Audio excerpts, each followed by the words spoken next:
Lorsque nous considérons la parabole du semeur telle qu'elle nous est rapportée dans Marc 4, 1-20, nous ne irons pas loin du sujet en nous demandant si ceux qui ont entendu la parole sont sauvés ou s'ils ne le sont pas. Mais appliquons ce passage à nos propres cœurs.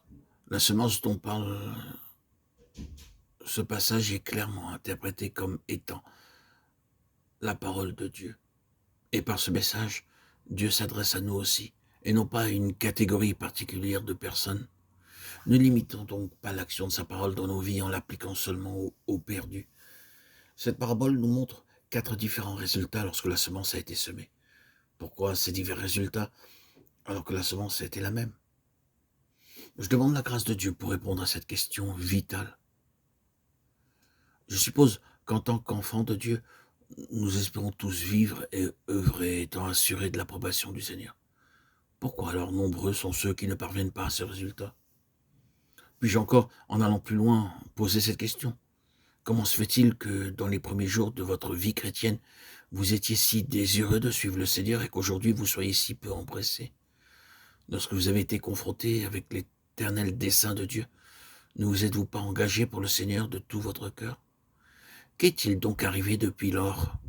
Avez-vous été effrayé par les implications d'une telle offrande?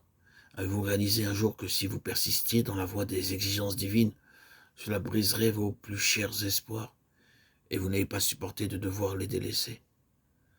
Le frottement du joug vous a-t-il irrité au point de vouloir vous en défaire? Avez-vous été accablé par les difficultés auxquelles vous avez été confronté, vous décidant à leur opposer une moindre résistance? Frères et sœurs en Christ bien-aimés, chers auditeurs, auditrices, il n'y a qu'une seule et unique voie par laquelle Dieu puisse être glorifié. Ce chemin, c'est celui de la croix. À moins de vous être engagé résolument sur cette seule voie du début jusqu'à la fin de votre pèlerinage, vous ne pourrez pas parvenir au but. En considérant de nouveau la parabole, recherchons l'illumination du Saint-Esprit pour saisir le point capital de cette question. Dans Marc 4 à 5, nous lisons ceci.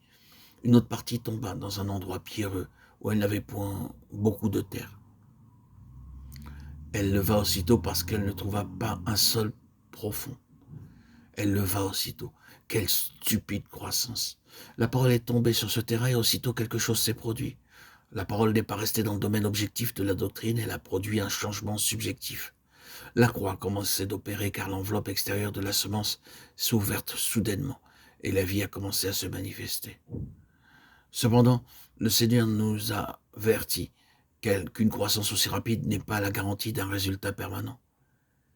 Mais quand le soleil parut, elle fut brûlée et sécha faute de racines. Marc 4, 6. Ici, nous avons fait allusion à une personne qui aurait eu un splendide commencement, mais une fin déplorable. Combien prometteur était ce commencement, mais combien promptement les perspectives heureuses se sont estompées. Beaucoup de jeunes chrétiens se sont élancés sur le chemin de la croix avec beaucoup d'espoir, mais au bout de quelques années ou quelquefois 2 mois, toute cette exaltation est partie. Et il est bien difficile de déceler en eux un quelconque signe de vie.